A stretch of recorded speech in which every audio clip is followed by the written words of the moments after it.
بسم اللہ الرحمن الرحیم۔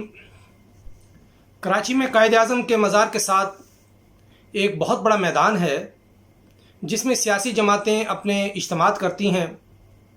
آج میں آپ کو اس میدان کے حوالے سے ایک ایسی بات بتانا چاہ رہا ہوں جو شاید ہی آپ نے پہلے کبھی سنی ہو۔ ایک زمانے میں یہاں مینار پاکستان ہوا کرتا تھا، پھر جب نواز شریف کی حکومت آئی تو انہوں نے فیصلہ کیا کہ مینار پاکستان یہاں سے لاہور منتقل کر دیا جائے۔ ایک روز رات کو مینار پاکستان یہاں سے لاہور منتقل کر دیا گیا، چونکہ ان کی حکومت تھی، طاقت تھی، دبدبہ تھا، اس لیے میڈیا بھی خاموش رہا اور عوام بھی چپ رہے، اور آج اس واقعے کا کہیں بھی ذکر نہیں ملتا۔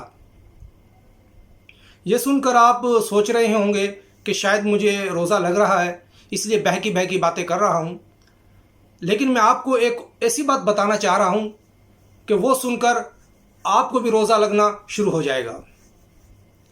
کینیڈا کے ایک ماہر آثار قدیمہ ڈین گبسن نے کچھ عرصہ قبل ایک کتاب لکھی اور پھر اس پر ڈاکیومنٹری بھی بنی، جس میں یہ دعویٰ کیا گیا کہ اسلام کا آغاز مکہ المکرمہ کی بجائے اردن کے شہر پیٹرا سے ہوا تھا۔ نبی صلی اللہ علیہ وسلم کی ولادت بھی وہیں ہوئی اور بیت اللہ بھی وہیں تھا۔ نبی صلی اللہ علیہ وسلم کے وفات کے 150 برس تک مسلمان حج کرنے وہیں جایا کرتے تھے۔ پھر عباسی خلفاء آئے تو انہوں نے ایک رات اچانک وہاں سے یعنی سینکڑوں میل دور واقع اردن سے بیت اللہ یہاں منتقل کر دیا، مکہ المکرمہ۔ اب یہ اتنی مضحکہ خیز بات ہے کہ اس پر بات کرتے ہوئے بھی عجیب سا لگتا ہے، لیکن ہو یہ رہا ہے کہ یورپی مصنفین نے اس دعوے کو مسترد کیا ہے اور کو لکھاری کا مذاق اڑایا ہے، لیکن نہ جانے ہمارے لوگوں کو کیا ہو گیا ہے، یا شاید لاک ڈاؤن کی وجہ سے ان کا دماغ بھی لاک ہو گیا ہے کہ فیس بک پر ایک بحث چھڑی ہوئی ہے۔ پہلے بھی چلتی تھی لیکن اب لاک ڈاؤن کے بعد کچھ زیادہ اس میں شدت آ گئی۔ میں نے دیکھا کہ کل ایک شخص نے 21 قسطوں میں اس بات کو لکھا ہوا ہے، یعنی اس کی حمایت میں، کہ بیت اللہ مکے میں نہیں تھا، پیٹرا میں تھا، اور لوگ کمنٹس کر رہے ہیں طرح طرح کے۔ کوئی کہہ رہا ہے کہ جی عقل کے دروازے کھل گئے، اور بھائی اتنی زیادہ دروازے مت کھولو، کوئی عقل چوری کر کے لے جائے گا۔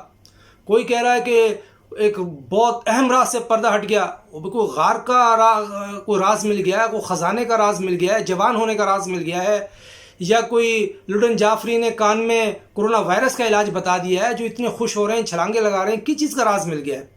طرح طرح کی باتیں، سینکڑوں کمنٹس کر رہے ہیں، تو اس لیے میں نے سوچا کہ کچھ بات آپ سے کر لی جائے اس موضوع پر، تاکہ اگر آپ کے سامنے یہ معاملہ آئے تو آپ کو پتہ تو ہونا یہ چیز ہے کیا، اور آپ کسی پروپیگنڈے کا شکار نہ ہوں۔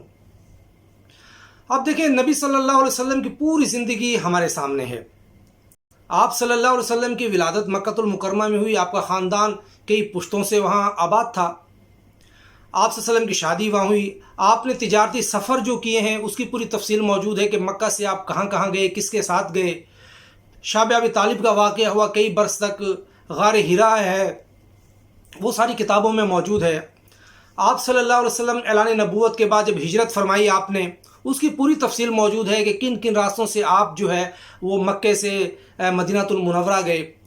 مختلف وفود آپ سے ملنے آیا کرتے تھے، تو اس کی تفصیل موجود ہے کہ وہ کن علاقوں سے آتے تھے۔ وہ علاقے تو اب بھی موجود ہیں، تو وہ سب اسی خطے کے اندر ہیں۔ نبی صلی اللہ علیہ وسلم نے حجۃ الوداع کا خطبہ ارشاد فرمایا، 1 لاکھ سے زیادہ صحابہ موجود تھے، تو اس کی پوری تفصیل موجود ہے کہ وہ اسی مکے میں ہیں۔ مینا، عرفات، یہاں یہ پہاڑ صفا مروہ، یہ ساری تفصیل موجود ہیں۔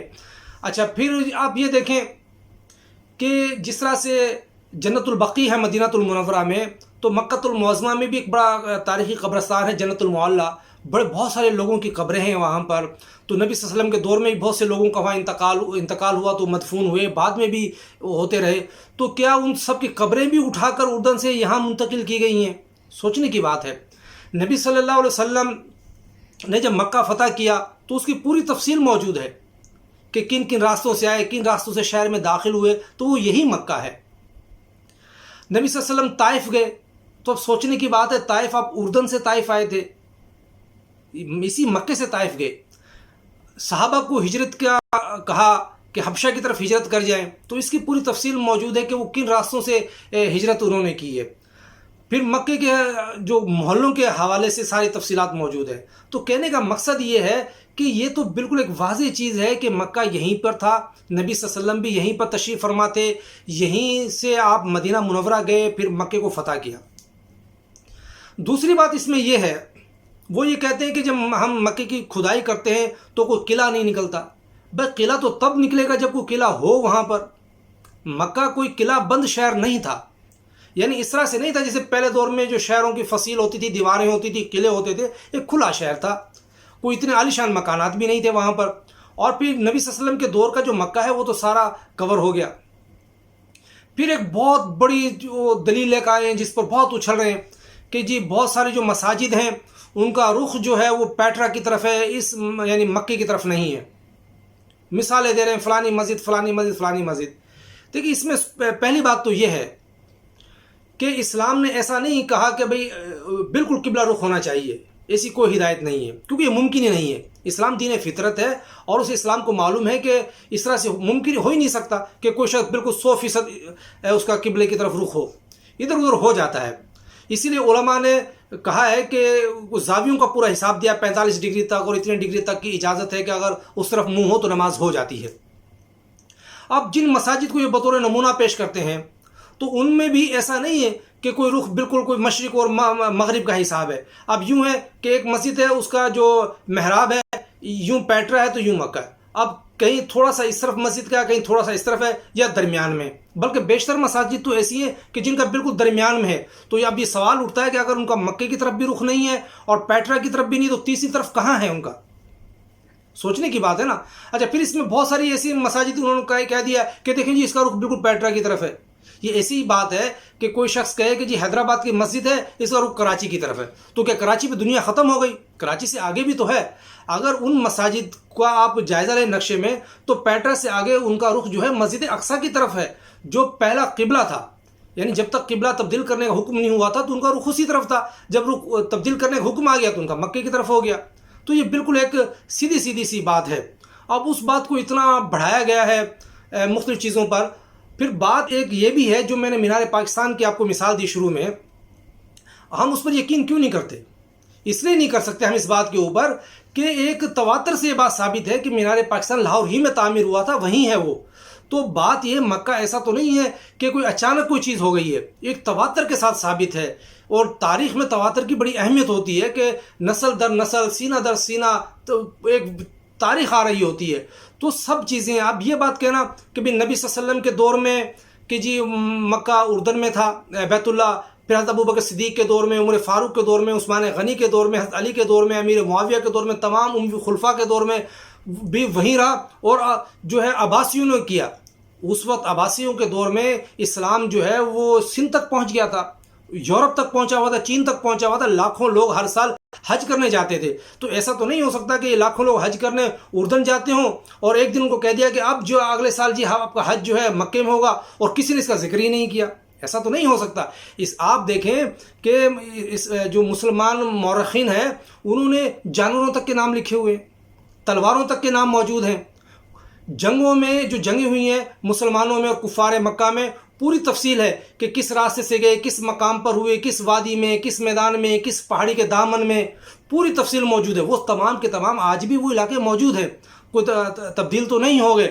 تو وہ اتنی بڑی بات گول کر جائیں گے کہ جی مکہ چینج ہو گیا، مطلب پورا وہاں سے قبرستان اٹھا کر یہاں لے آئے جنت المولا، پورا مکہ یہاں سے بیت اللہ یہاں پر مکے میں آ گیا اور کسی کو کانوں کان خبر بھی نہیں ہوئی۔ تو ایک عجیب مذہقہ خیز بات ہے۔ کہنے کا مقصد یہ ہے کہ سوشل میڈیا کا یہ مطلب نہیں ہوتا اس پہ جو چیز آ جائے آپ جو ہے وہ آنکھ بند کر کے یقین کر لیں۔ لوگ تماشے دکھاتے رہتے ہیں، ڈگڈگی ہے، بندر نچاتے ہیں، اور یہ بندر کو خسی تو نہیں ہو گئے، ان کی نسل ختم ہو گئی، روزانہ نیا بندر آئے گا، بندر تو آتے رہیں گے۔ اب آپ یہ نہیں ہے کہ ان بندروں کو دیکھ کے تالیاں پیٹتے رہیں، تو اپنی عقل کو استعمال کرنا چاہیے، اپنی تاریخ پر اور اپنے بڑوں پر اعتماد رکھنا چاہیے۔ بہت شکریہ۔